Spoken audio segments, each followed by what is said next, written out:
Hi everyone, welcome to my channel The Narayan Essence. Happy teachers day to upcoming teachers. ఈరోజు నేను చాలా హ్యాపీగా ఉన్నాను. ఎందుకంటే నాకు మండల్ లెవెల్లో బెస్ట్ టీచర్ అవార్డు వచ్చింది.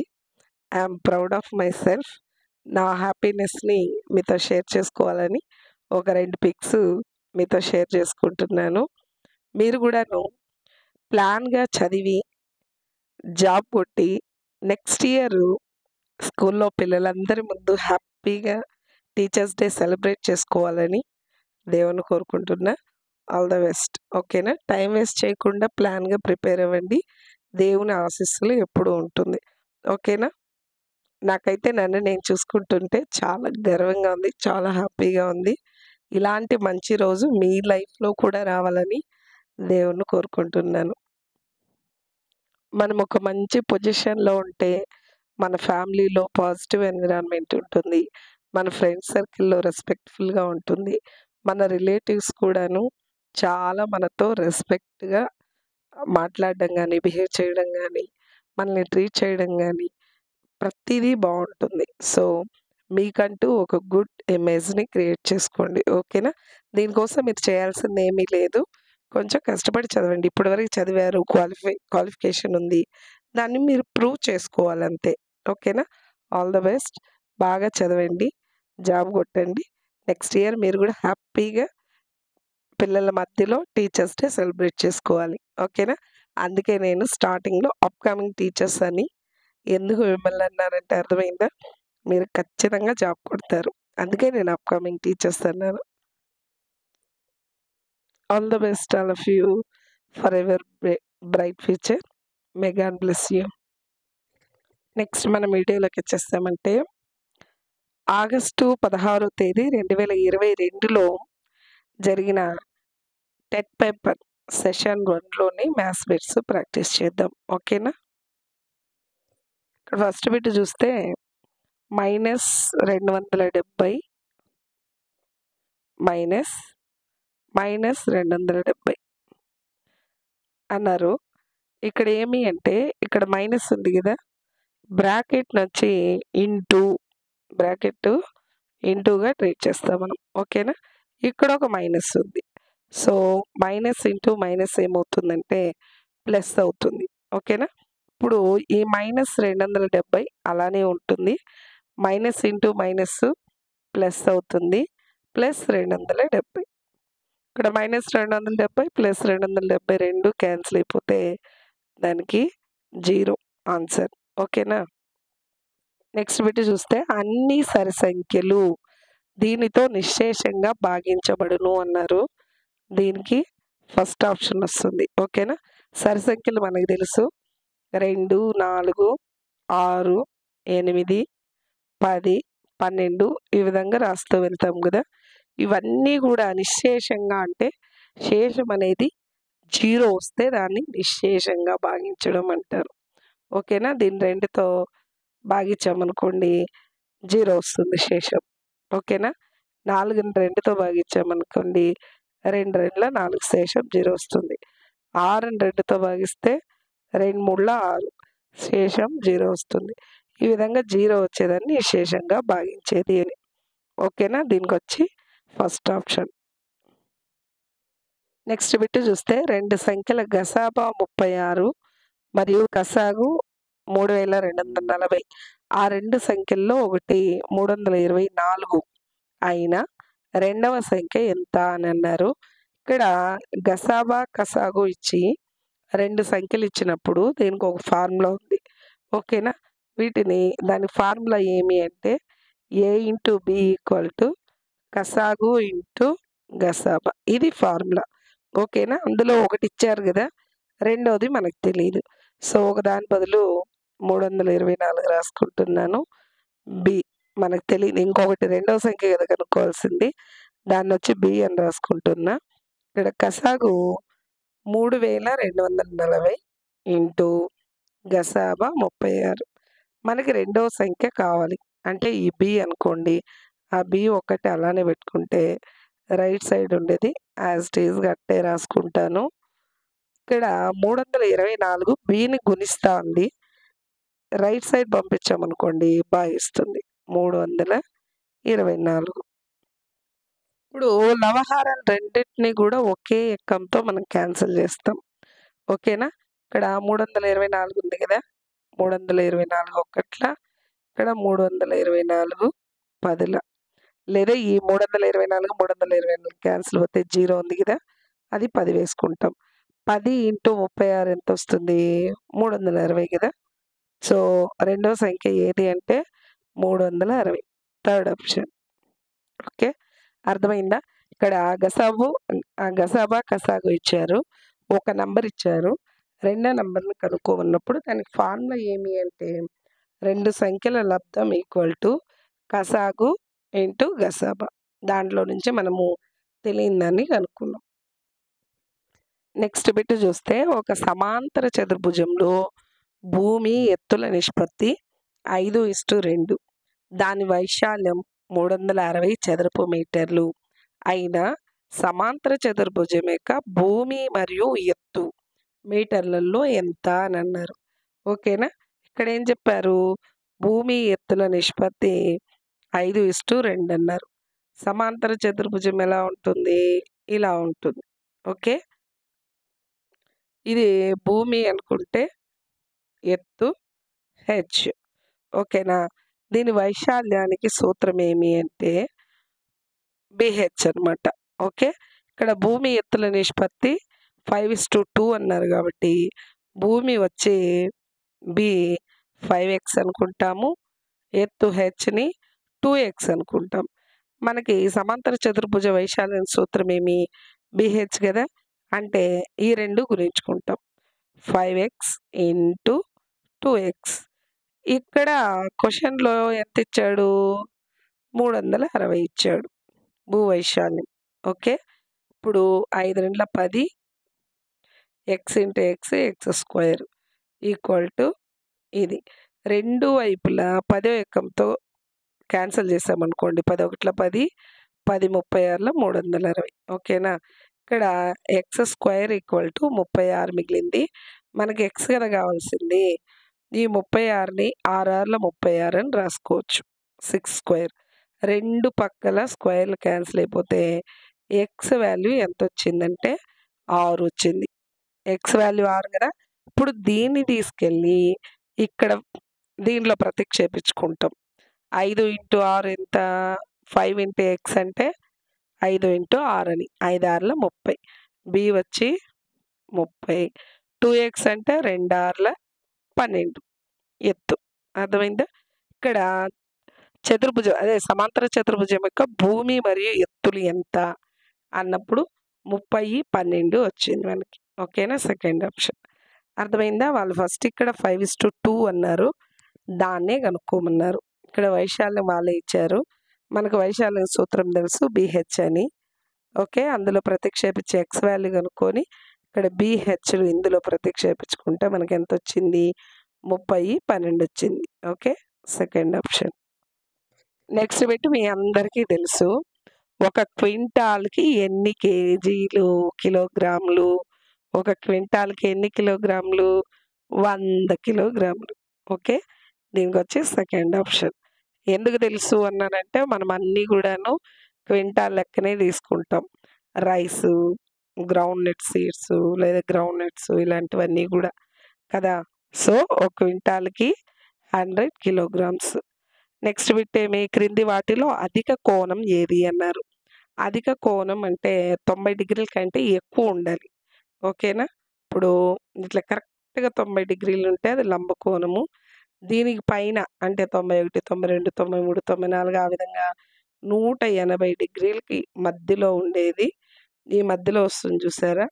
ఈ మధ్యలో ఉండేది అధిక కోణం అవుతుంది. సో, ఇక్కడ 88 అనేది 90 కంటే తక్కువ. ఇది అల్పకోణం. ఇది అల్పకోణం. ఇది లంబకోణం. వీళ్ళు చెప్పింది అధిక కోణం గదా! ఇది ఒక్కటిదా ఎక్కువ ఉంది 91 డిగ్రీలు. సో, దీనికొచ్చి ఫోర్త్ ఆప్షన్. నెక్స్ట్ బిట్ చూడండి.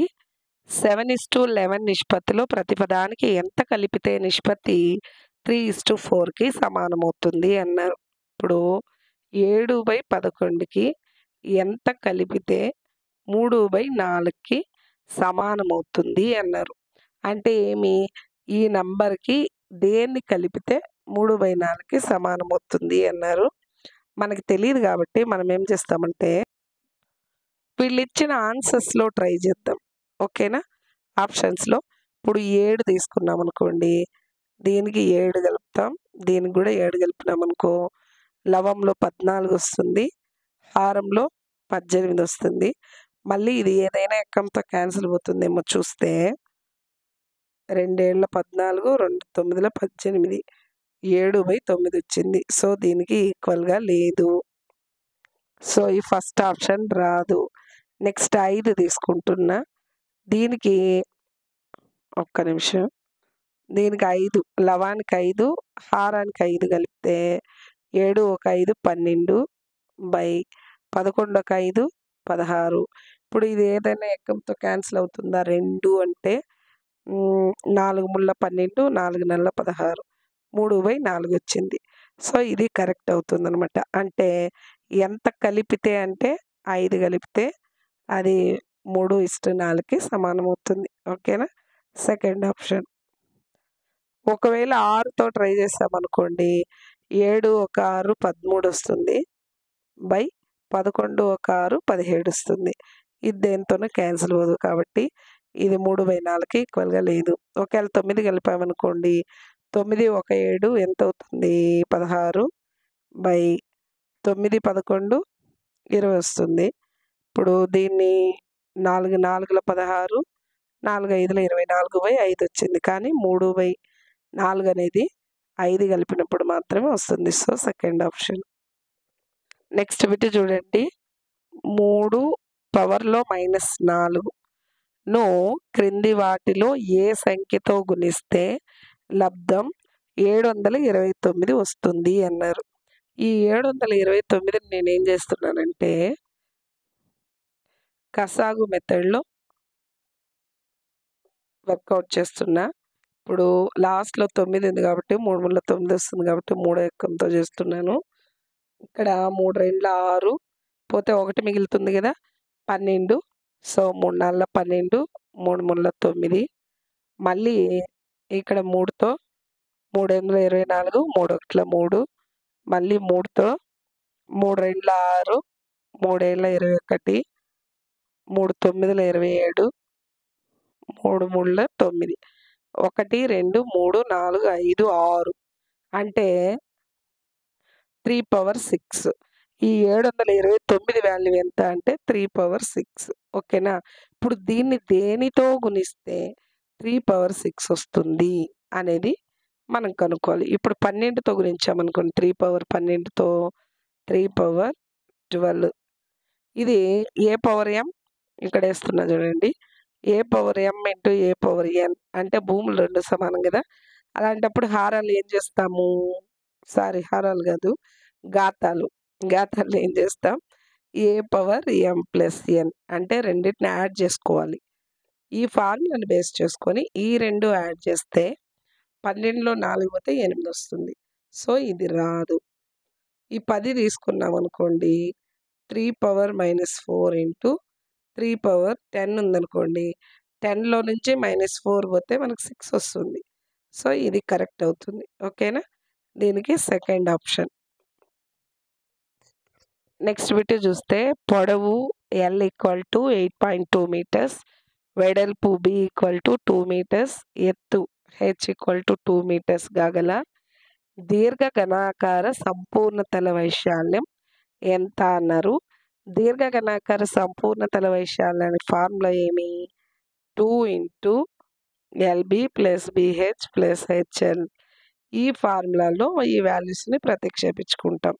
ఓకేనా? ఇక్కడ 2 L అంటే ఇక్కడ ఏముంది? 8.2 ఇంటూ B అంటే 2 కదా!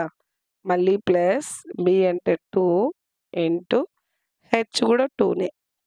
మళ్ళీ ప్లస్ HL అంటే H అంటే 2 ఇంటూ L అంటే 8.2. ఓకేనా? ఇప్పుడు దీన్ని మనం సింప్లిఫై చేద్దాం. ఈ 2 అలానే రాసుకునేసి 8.2 ఇంటూ 2 చేస్తే ఎంతొస్తుంది? 2 2 4. 2/8 16 అంటే 16.4 వచ్చింది దీని వాల్యూ.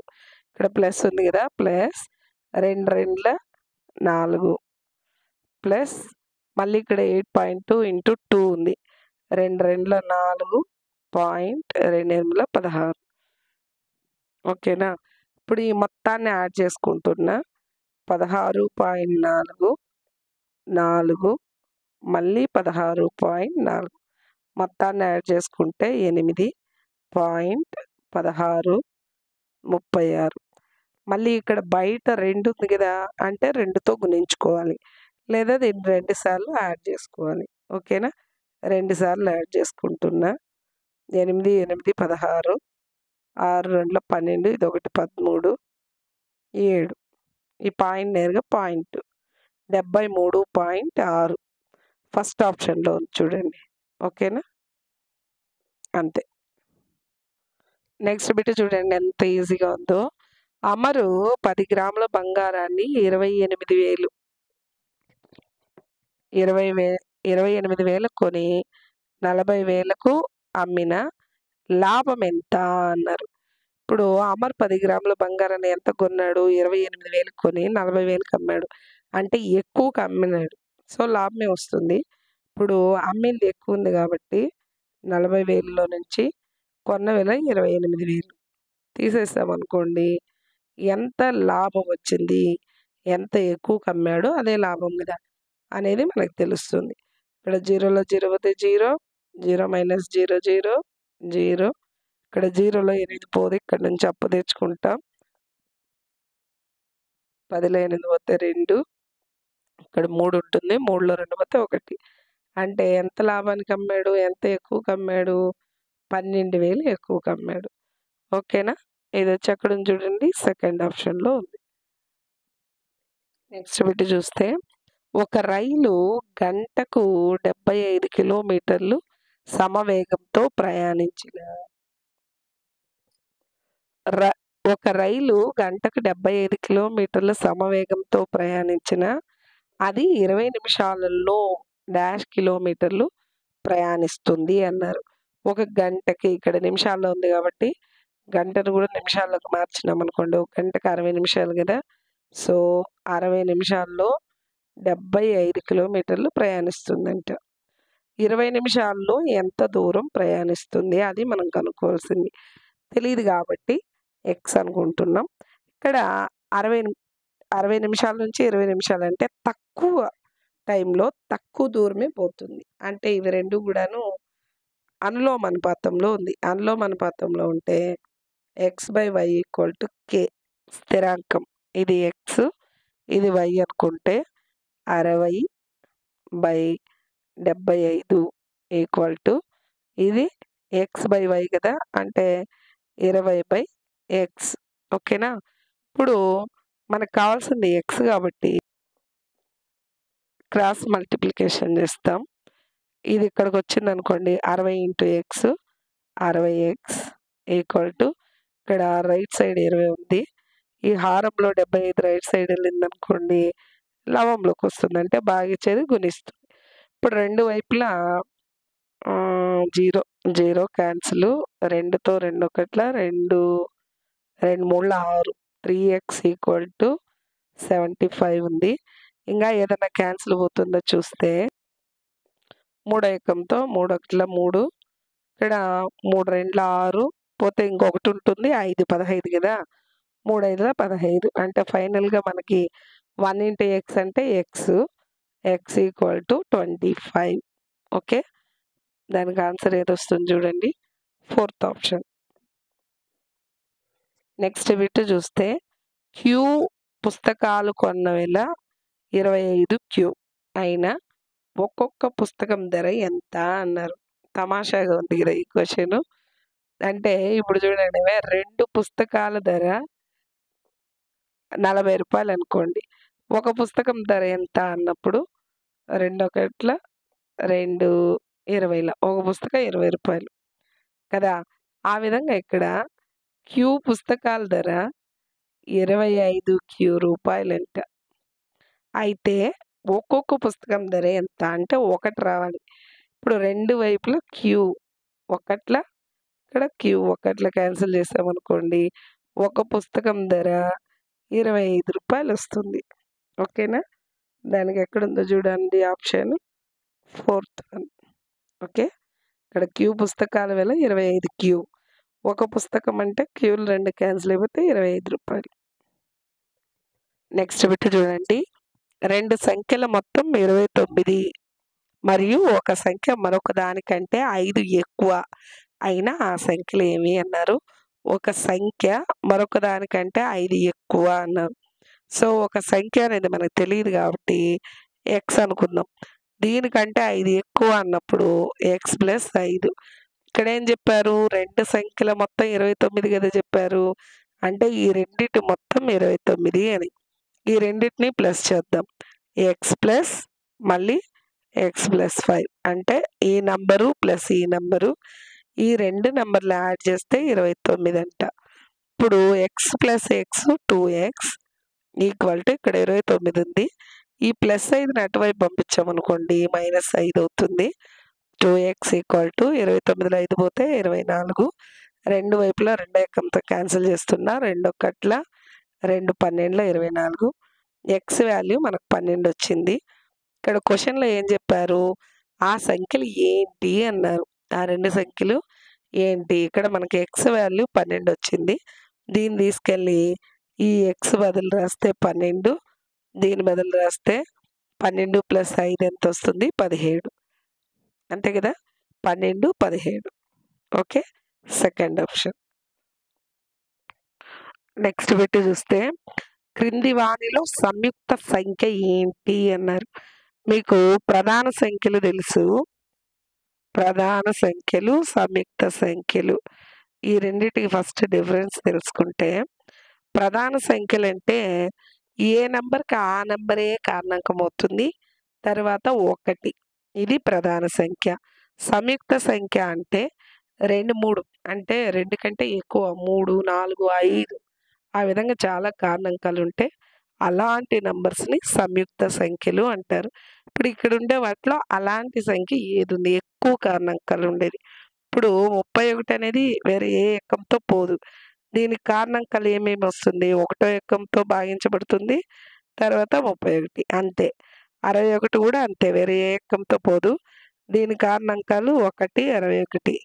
71 కూడా అంతే, 1, 71. దీనికి 91కి కారణాంకాలు ఏదేది ఉంది అంటే 1 ఎక్కంలో పోతుంది.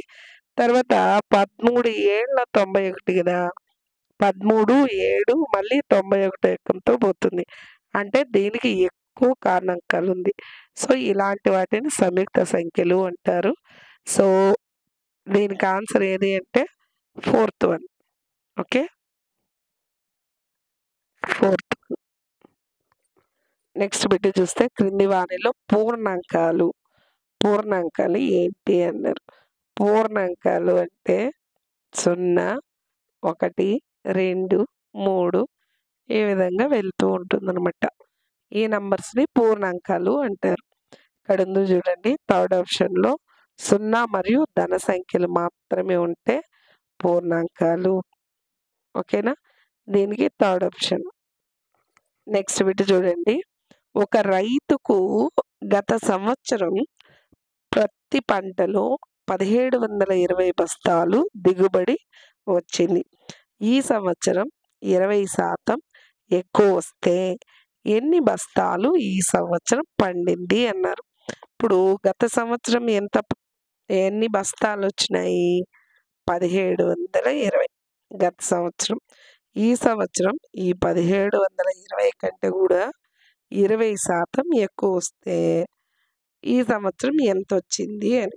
అంటే 1720 ప్లస్ 20% ఎక్కువ అన్నారు కదా. ఎంతలో 20% ఎక్కువ? 1720లో 20% ఎక్కువ. 20% అంటే 20/100. ఓకేనా? ఇక్కడ అర్థమవుతుందా? గత సంవత్సరం 1720, ఈ సంవత్సరం దీనికంటే కూడా ఎక్కువ అన్నారు కదా. అంటే ఎంత ఎక్కువ అది ప్లస్ ఈ లాస్ట్ ఇయర్ ఎంత వచ్చింది, ఇవి రెండు యాడ్ చేసుకుంటే ఈ సంవత్సరం ఎంత పండిందో తెలుస్తుంది. ఓకేనా? 1720లో 20% అన్నప్పుడు గుణించుకోవాలి. లో అంటే ఇంటూ. ఓకేనా? ఇప్పుడు లవంలో 0, హారంలో 0, లవంలో 0, హారంలో 0. 172 ఇంటూ 2 వాల్యూ ఎంత అవుతుంది? 172 ఇంటూ 2, 2 2 4, 2 ఏళ్ల 14, 2 ఒకట్ల 2, 3 అంటే 344. అంటే 1720 ప్లస్ 344. ఓకేనా? ఇప్పుడు ఈ మొత్తాన్ని కనుక్కుంటే ఈ సంవత్సరం ఎన్ని బస్తాలు వచ్చినాయో తెలుస్తుంది. ఓకేనా? ఒకట్ల స్థానంలో ఉండే అర్థమైంది కదా? లాస్ట్ ఇయర్ 1720 బస్తాలు వచ్చాయి. ఆ 1720 ప్లస్ ఇందులో 20% ఎక్కువ అన్నారు కాబట్టి 1720 ఇంటూ 20% అంటే 20/100. ఈ క్యాన్సిల్ చేస్తే మనకి 344 వచ్చింది. 2 యాడ్ చేసుకుంటే 2024. ఓకేనా? First option. నెక్స్ట్ బిట్ చూస్తే ఒక త్రిభుజంలో బాహ్య కోణం 130 డిగ్రీలు, దాని అంతరాభిముఖ కోణాల్లో ఒకటి 60 డిగ్రీలైన రెండవ కోణం ఎంత అన్నారు. ఇప్పుడు ఇది ఒక త్రిభుజం అనుకుంటే బాహ్య కోణం ఎంత చెప్పారు? 130 డిగ్రీలు. ఇది బాహ్య కోణం అనుకుంటే 130 డిగ్రీలు. అంతరాభిముఖ కోణాల్లో ఒకటి వచ్చి 60 డిగ్రీలు అన్నారు. ఇప్పుడు ఇది 60 డిగ్రీలు అనుకోండి. రెండవది ఎంత అంటే అంతరాభిముఖ కోణాల మొత్తం బాహ్య కోణానికి సమానం. ఓకేనా? ఇప్పుడు ఈ రెండింటిని యాడ్ చేస్తే 130కి సమానం. అయితే ఇది ఎంత అన్నారు. అంటే 130కి ఇది ఈక్వల్ కావాలంటే ఇక్కడ ఎంత ఉండాలో చూడండి. 60కి ఎంత కూడితే 130 వస్తుంది? 70 కలిపితే కదా! So third option. లేదు మనకు తెలియదు అనుకుంటే ఎక్స్ ప్లస్ 60 అంటే ఈ రెండు యాడ్ చేసుకుంటే 130కి సమానం కాబట్టి ఎక్స్ అలానే పెట్టి ఈ ప్లస్ 60ని అటువైపు పంపిస్తే మైనస్ 60 అవుతుంది. 130లో 60 పోతే 70 వస్తుంది అనమాట. ఓకే, 70 డిగ్రీలు. Third option.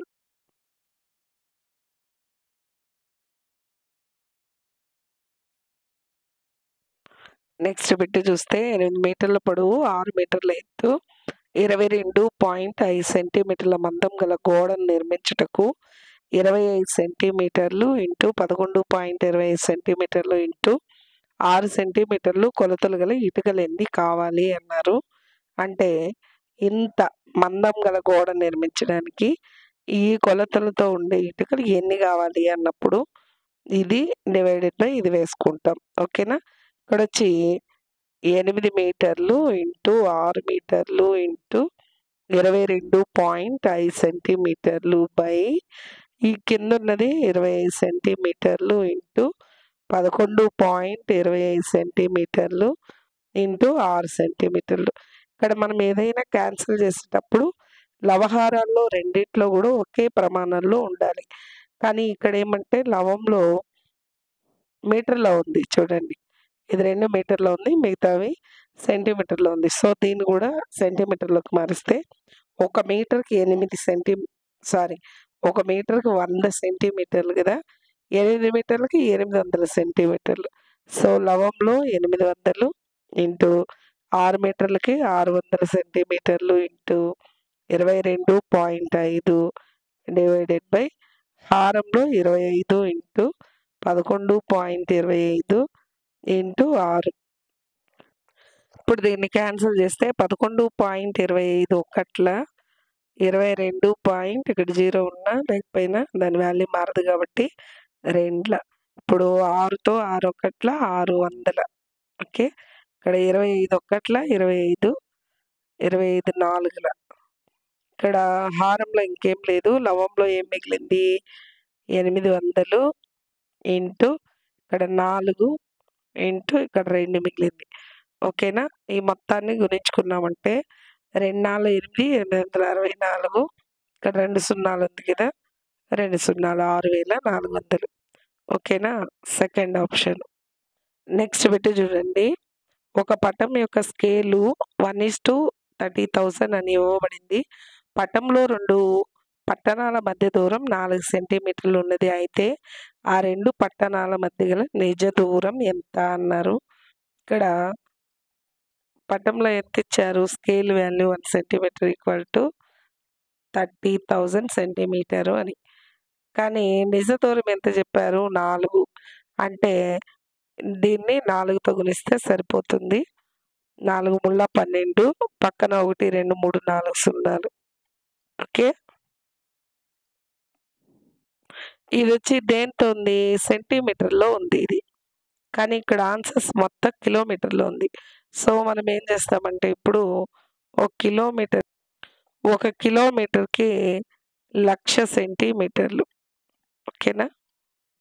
1,00,000 సెంటీమీటర్లు. ఇది సెంటీమీటర్‌లో ఉంది కాబట్టి ఒక సెంటీమీటర్ ఈక్వల్ టు 1/1,00,000 కిలోమీటర్లు. ఈ సెంటీమీటర్ల బదులుగా మనం 1,00,000తో భాగించుకున్నామంటే కిలోమీటర్‌లోకి మారిపోతుంది. ఓకేనా? 1,00,000కి 5 సున్నాలు. ఓకే. ఇక్కడ 4 సున్నాలు, ఇక్కడ 4 సున్నాలు క్యాన్సిల్ అయిపోతే 12/6 మిగిలింది.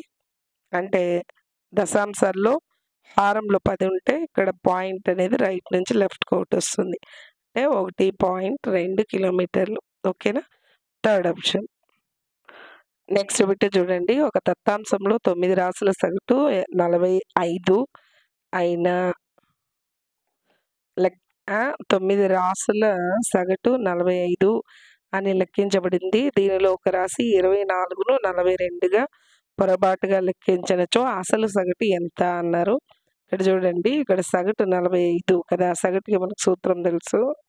సగటు ఈక్వల్ టు రాసుల మొత్తం బై రాసుల సంఖ్య అని. ఇక్కడ సగటు 45 ఈక్వల్ టు రాసుల మొత్తం మనకు తెలీదు. సో, రాసుల మొత్తం బై రాసుల సంఖ్య ఎన్ని? 9 రాసులు కదా! 9. ఇప్పుడు రాసుల మొత్తం ఎంత అన్నప్పుడు దీన్ని ఇక్కడ పంపిస్తే 45 ఇంటూ 9. అప్పుడు రాసుల మొత్తం ఎంతొస్తుంది? 45 ఇంటూ 9 తీసుకుంటే 9 5ల 45, 9 4ల 36, 38. ఇక్కడ 9 4ల 36, ఒక 4 ఎంత? 40. అంటే 405 వచ్చింది. రాసుల మొత్తం అనేది 405 వచ్చింది. ఇక్కడ ఒకటి ఏం చేశారు? 24ను 42గా అంటే ఎక్కువగా రాసేసారు. ఓకేనా? అంటే ఎంత ఎక్కువ? 42లో 24 తీసేద్దాం. ఎంత ఎక్కువ? 10లో 4 పోతే 6, 7, 8, 18 ఎక్కువ రాశారు. సో, ఈ 18ని దీంతో తీసేద్దాం. తీసేస్తే ఎంతొస్తుంది? 7, 9లో 1 పోతే 8, 300. ఇది రాసుల మొత్తం. ఇప్పుడు అసలు సగటు ఎంత అంటే ఇప్పుడు రాసుల మొత్తం బై రాసుల సంఖ్య కదా! ఇక్కడ రాసుల మొత్తం 387 వచ్చింది. రాసుల సంఖ్య అంటే 9 కదా! 9తో భాగించామంటే ఎంతొస్తే అదే దాని సగటు అవుతుంది. ఓకే. 9 4ల 36, 38లో 6 పోతే 2, 7, 9 3ల 27 కదా! 3ల 27. ఇప్పుడు సగటు ఎంత అంటే 43. ఓకేనా? Fourth option. ఇక్కడ పై యొక్క విలువ 3.1416. ఓకేనా? First option. ఇక్కడ ఒక సమాసం ఇచ్చారు. 2y² plus 9xy minus 11x²y² పరిమాణం ఎంత అన్నారు. పరిమాణం అంటే ఏం లేదు. ఇక్కడ చరరాశులు ఉన్నాయి కదా! దాని ఘాతాలు మొత్తం యాడ్ చేసుకుంటే ఇప్పుడు y అనేది 2 ఉంది. z 1 ఉంది. సో, ఇక్కడొచ్చి 3 ఉంది. ఇక్కడ x పవర్‌లో 1, y పవర్‌లో 1 మొత్తం 2. ఇక్కడ xకి 2, yకి 2 మొత్తం 4. ఏదైతే ఎక్కువ ఉంటే అదే దాని పరిమాణం. సో, ఇది 4. ఓకేనా? First one. ఇక్కడ చూడండి. ఒక త్రిభుజంలో గురుత్వ కేంద్రం, లంబ కేంద్రం, అంతర్కేంద్రం, పరివృత్త కేంద్రం ఒకే రేఖపై ఉంటే ఆ త్రిభుజాన్ని ఏమంటారు? అంటే సమద్విబాహు త్రిభుజంలో అవన్నీ కూడా ఒకే రేఖ పైన ఉంటుందన్నమాట. ఓకేనా? సమద్విబాహు త్రిభుజం third option. Last bit. H అనే అక్షరం ఆకారానికి గీయగల సౌష్ఠవ రేఖలు ఏమి? సౌష్ఠవం అంటే ఏం లేదు. దాన్ని 2 ఈక్వల్ పార్ట్స్‌గా డివైడ్ చేసేవి ఎన్ని? ఇప్పుడు హెచ్‌ని ఇక్కడ కట్ చేసామనుకోండి. ఈ పక్క, ఈ పక్క 2 కూడా ఈక్వల్ పార్ట్స్‌గా వస్తుంది. ఓకేనా? ఇదొకటి. మళ్ళీ ఇక్కడ మధ్యలో కట్ చేసామనుకోండి. ఇట్లా పైన ఒకటి కింద ఒకటి వస్తుంది. సో మనం ఎన్ని గీసాము ఇక్కడ సౌష్టరేఖలు? 1, 2 ఓకేనా?